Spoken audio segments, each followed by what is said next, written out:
Bismillah, assalamualaikum warahmatullahi wabarakatuh. Alhamdulillahi rabbil alamin. Nahmaduhu wa nasta'inuhu wa nastaghfiruhu wa na'udzu billahi min sururi anfusina wa min sayyiati a'malina. May yahdihillahu fala mudhillalah wa may yudlilhu fala hadiyalah.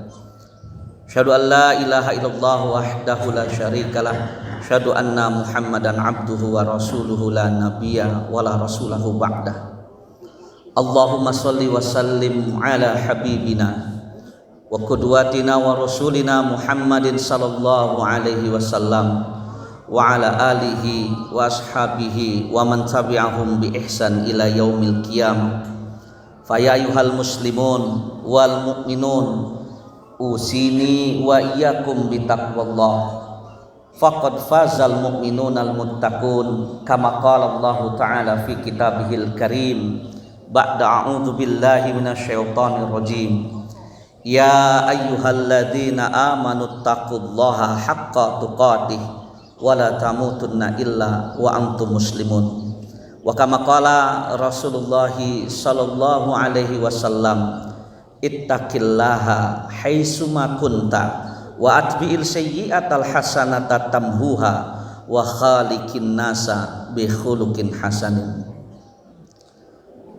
Bapak-bapak, ibu-ibu, rekan-rekan, adik-adik kaum muslimin, jamaah salat Idul Adha 1441 Hijriah rahimani wa rahimakumullah. Alhamdulillah wa syukurillah. Lisan kita senantiasa harus basah berzikir kepada Allah, memuja dan memuji kepada Allah, bersyukur atas setiap kondisi yang Allah tetapkan kepada kita. Dimanapun dan kapanpun kita senantiasa bersyukur kepada Allah, karena begitu banyak limpahan rahmat, curahan nikmat, karunia, rezeki yang Allah Subhanahu wa taala berikan dan hadirkan dalam kehidupan kita. Rezeki Allah, karunia Allah tidak berhenti walaupun kita sama-sama mengetahui berapa banyak dosa yang kita lakukan dalam sehari semalam. Karunia Allah tidak pernah berhenti hadir dalam kehidupan kita walaupun kita yang paling tahu berapa kali kita bermaksiat sehari semalam. Maka kapanpun dan dimanapun, hendaklah lisan kita wajib senantiasa bersyukur kepada Allah Subhanahu wa ta'ala.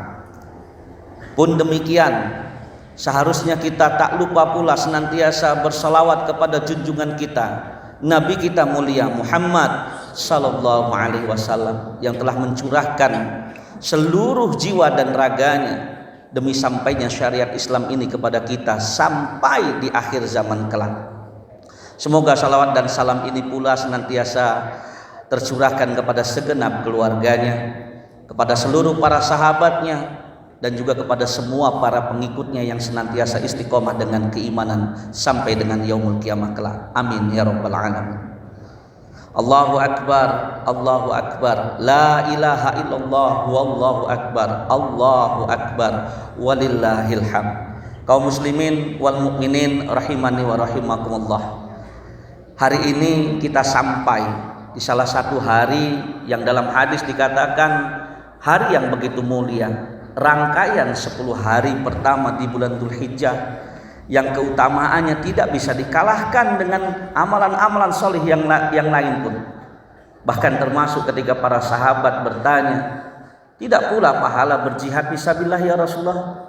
Tidak juga berjihad fisabilillah, terkecuali orang yang berangkat berjihad kemudian mereka membawa jiwa dan hartanya, dan kemudian mereka kembali tanpa membawa kedua-duanya. Maka marilah kita isi hari-hari ini dengan bersyukur kepada Allah, dengan memuji kepada Allah. Dan yang tak boleh kita lupakan adalah mari kita senantiasa beribadah kepada Allah Subhanahu wa ta'ala. Di hari yang mulia ini, mayoritas kaum muslimin pasti akan mengingat satu sosok, tidak lain tidak bukan Nabiullah Ibrahim alaihissalam. Setiap umat Islam ketika jatuh perayaan Idul Adha, dimanapun dan kapanpun senantiasa akan mengingat sosok ini, Sosok yang kemudian Allah sebutkan sebanyak 69 kali dalam Al-Quran. Sosok yang kemudian Allah Subhanahu wa ta'ala abadikan namanya menjadi salah satu nama dalam surat di Al-Quran. Maka ini menunjukkan kemuliaan, menunjukkan ketinggian yang begitu luar biasa. Tidak mungkin Allah menyebut namanya secara berulang-ulang kali, kecuali kalau memang ada kemuliaan dalam dirinya. Bahkan di surat Mumtahanah di ayat yang keempat, Allah Subhanahu wa ta'ala firmankan, a'udzubillahi minasyaitonirrajim, qad kanat lakum uswatun hasanah fi Ibrahim walladzina ma'ah. Kata Allah Subhanahu wa ta'ala, telah terdapat bagi kalian suri tauladan yang baik yang berada dalam dirinya Ibrahim dan orang-orang yang bersamanya. Kita merayakan penyembelihan Idul Adha, merayakan sholat Idul Adha pada kesempatan kali ini, dan kita tidak akan bisa melupakan kenangan kita terhadap keluarga Nabiullah Ibrahim alaihissalam ini. Dan begitu banyak hikmah, begitu banyak pelajaran yang mampu kita petik dari kehidupan keluarga ini. Di antara sekian banyak pelajaran kehidupan yang diajarkan oleh Nabiullah Ibrahim alaihissalam dan keluarganya dalam kehidupan kita, yang akan menjadi tema kita pada kesempatan kali ini adalah keluarga Nabiullah Ibrahim alaihissalam mengajarkan kepada kita betapa seorang mukmin wajiblah bersifat sami'na wa ata'na. Seorang mukmin, apalagi kita yang sudah mengucapkan berikrar di hadapan Allah Subhanahu wa taala, syahadu an la ilaha illallah wa asyhadu anna Muhammadar Rasulullah. Konsekuensinya kita harus patuh, kita harus taat. Dan patuh dan taat kepada Allah wajib tanpa syarat. Nabiullah Ibrahim alaihissalam menunjukkan sifat ini. Sifat ketaatan yang begitu mutlak. Dan kita semua tahu bagaimana ketaatan Nabiullah Ibrahim kepada Rabb-Nya. Puluhan tahun beliau diuji oleh Allah Subhanahu wa ta'ala tidak punya anak. Sampai usianya beliau sudah tua. Dalam setiap munajatnya Allah Subhanahu wa ta'ala bahkan mengabadikan doanya.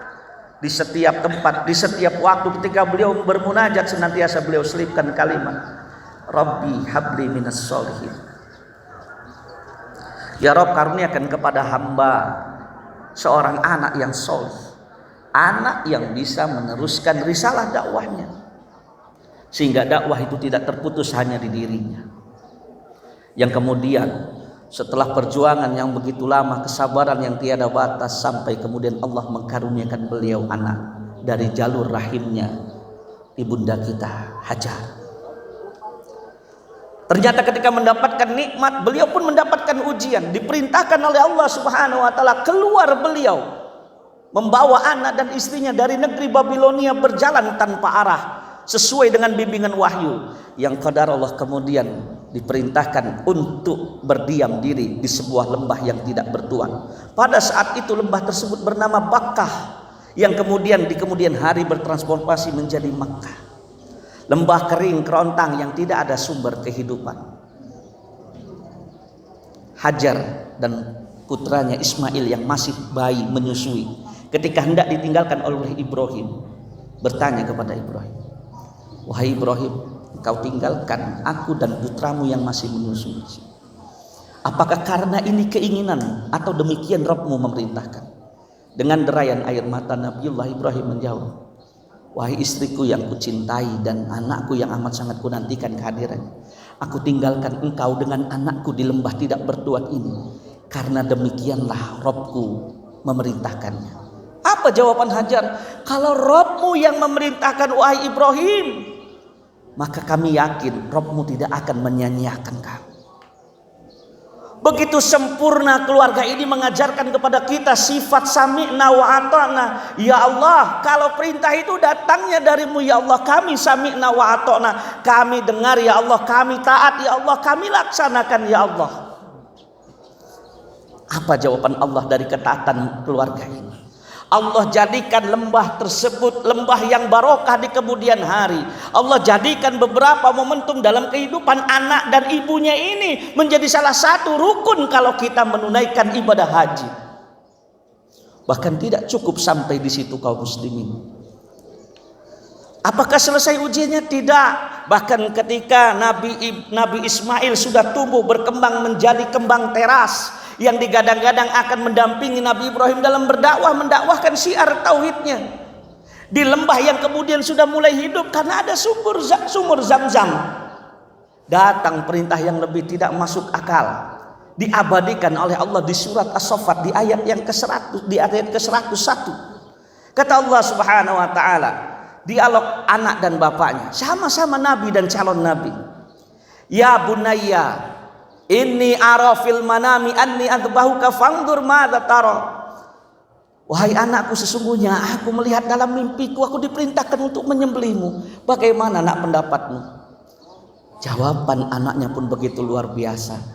Ya abati, if'al ma tu'mar satajiduni insyaallah minas sabirin. Wahai bapakku, laksanakan apa yang Allah Subhanahu wa taala perintahkan kepadamu. Niscaya engkau akan mendapatiku termasuk kelompok orang-orang yang bersabar. Demi Allah kaum muslimin, ketika Nabiullah Ibrahim alaihissalam menekankan pisaunya di leher putranya, beliau tidak pernah tahu kalau ternyata putranya kemudian kelak akan digantikan oleh Allah dengan seekor domba. Dan inilah begitu luar biasa. Syariat penyembelihan inilah yang kemudian diabadikan oleh Allah. Bahkan kita menirunya. Bahkan kita sebentar lagi akan melaksanakan. Inilah contoh yang sempurna bagi seorang mukmin tentang apa itu arti ketaatan kepada Allah. Dan Allah berjanji ketika ketaatan, buah daripada ketakwaan, buah daripada keimanan sudah menjadi warna yang dominan dalam diri seorang hamba, apalagi menjadi warna yang dominan dalam sebuah negeri. Allah janjikan di surat Al-A'raf ayat yang ke-96. Kata Allah Subhanahu wa taala, a'udzu billahi minasyaitonir rajim. Lau amanu ahlal qura wattaqau la fatahna alaihim barakatim minas sama'i wal ard. Kalau sekiranya penduduk sebuah negeri mereka beriman, mereka bertakwa, kata Allah, kami akan bukakan keberkahan. Baik keberkahan itu berasal dari pintu langit ataupun berasal dari dasar bumi. Lihatlah keluarga Nabiullah Ibrahim alaihissalam, keberkahan yang mereka dapati. Semua orang mengenal namanya, semua orang mentauladaninya. Kenapa? Karena bentuk ketaatannya. Maka pelajarannya kepada kita kaum muslimin, kalau kita mendapati dalam kehidupan kita secara pribadi, secara keluarga, bisa jadi secara menyeluruh kenegaraan, kalau kita mendapati kita secara kemampuan finansial cukup, kehidupan kita mapan, kita dapat istri cantik, kita dapat anak sehat walafiat, tapi tidak bisa menciptakan keberkahan dalam keluarga kita. Kalau kita bicara secara umum, negeri kita kaya, sumber daya alamnya begitu melimpah. Bahkan ada sampai peribahasa di Indonesia, tongkat dan kayu ditancapkan bisa menjadi tanaman.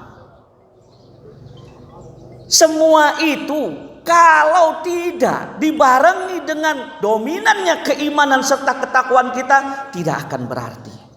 Tapi sebaliknya, Allah akan memberikan keberkahan kepada siapa saja yang walaupun pendapatan kehidupan mereka pas-pasan, istri tidak begitu cantik, anak juga biasa-biasa saja. Kalau dia bicara masalah negeri, sumber daya alamnya biasa-biasa saja.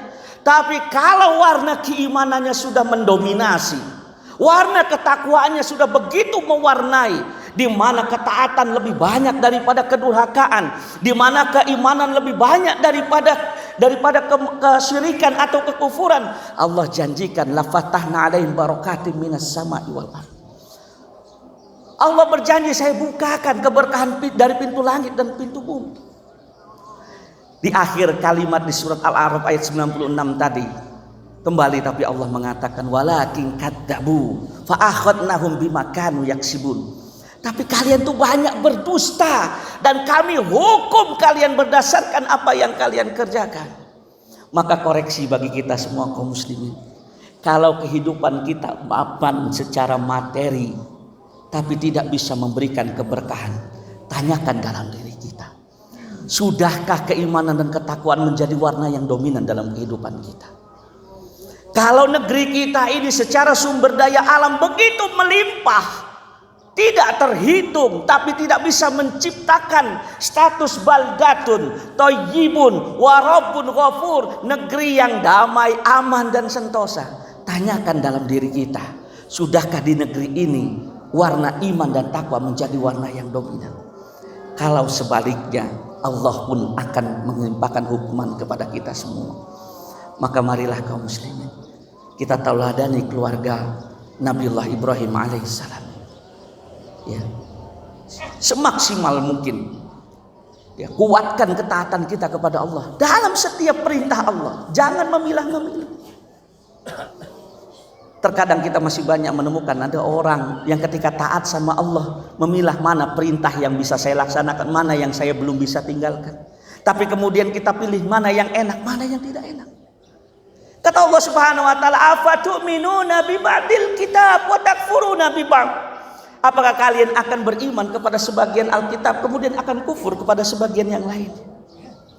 Marilah kita beriman secara sempurna, bertakwa secara totalitas. Kalau dalam bahasa Al-Qur'annya haqqa tuqati.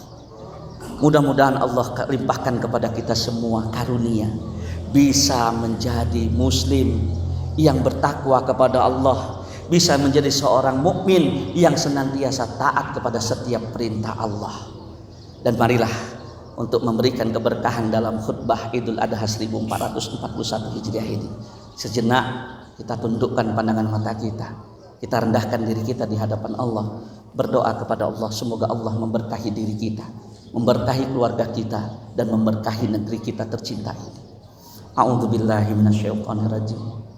Bismillahirrahmanirrahim. Alhamdulillahirabbil alamin. Hamdan syakirin, hamdan na'imin, hamdan yuwafi ni'amahu wa yukafi'u mazidah. Allahumma ighfir lil muslimina wal muslimat wal mu'minina wal mu'minat al ahya'i minhum wal amwat innaka sami'un qaribun mujibud da'wat ya qadiyal hajat. Rabbana ighfir lana dzunubana wa liwalidayna warhamhuma kama rabbayana shighara. Rabbana zalamna anfusana wa illam taghfir lana wa tarhamna lanakunanna minal khasirin. Ya Allah, ya Rahman, ya Rahim, ya Ghafar.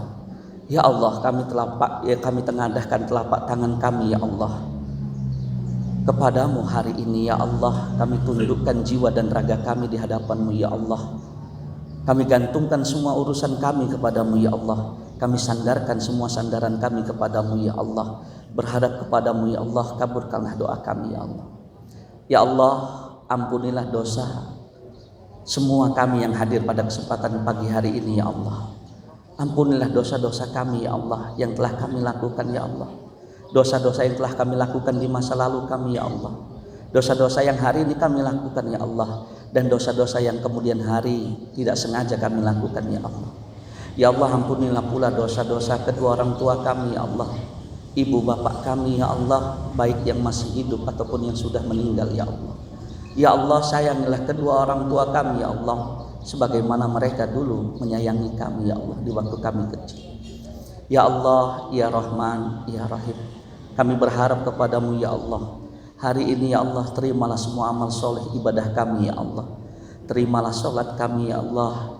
Terimalah zikir kami ya Allah. Terimalah tilawah kami ya Allah. Terima pula ya Allah ibadah sembelihan kami yang akan kami selenggarakan sebentar lagi ya Allah. Ya Allah, jadikan semua itu sebagai bekal kami ya Allah, untuk menjadikan kami masuk ke dalam salah satu surgamu ya Allah. Ya Allah, ya Rahman, ya Rahim, jadikanlah kami semua di sini sebagai pribadi yang soleh. Kalau kami kepala keluarga, jadikan kami panutan bagi keluarga kami ya Allah. Jadikan kami pemimpin bagi keluarga kami ya Allah. Kalau kami sebagai anak di sini ya Allah, jadikanlah kami sebagai anak-anak yang senantiasa berbakti kepada orang tua kami ya Allah. Ya Allah ya Rahman ya Rahim, jadikanlah negeri kami ini negeri yang baldatun thayyibun wa rabbun ghafur. Ya Allah, karuniakanlah kepada kami pemimpin yang adil, pemimpin yang amanah, pemimpin yang bisa mengayomi rakyatnya ya Allah. Ya Allah, lindungilah kami dari pemimpin yang zalim ya Allah, yang hanya akan menyengsarakan rakyatnya ya Allah. Ya Allah ya Rahman ya Rahim, berkahilah kesehatan kami ya Allah, berkahilah hidup kami ya Allah, dan masukkanlah kami ke dalam salah satu surgamu ya Allah. Ya Allah, kami berlindung kepadamu ya Allah dari siksa kuburmu ya Allah, dan dari siksa api nerakamu ya Allah. Rabbana hablana min azwajina wa dzurriyyatina qurrata a'yun waj'alna lil muttaqina imama. Rabbana atina fid dunya hasanah wa fil akhirati hasanah wa qina adzabannar wa qina adzabannar wa qina adzabannar. Subhanaka rabbika rabbil izzati amma yasifun wa salamun alal mursalin walhamdulillahi rabbil alamin. Demikian apa yang bisa saya sampaikan pada kesempatan pagi hari ini. Mudah-mudahan bermanfaat bagi kita semua. Barakallahu fikum. Subhanakallahumma wa bihamdika asyhadu an la ilaha illa anta astaghfiruka wa atubu ilaik. Aqulu qouli hadza wa billahi taufiq wal hidayah. Assalamualaikum warahmatullahi wabarakatuh.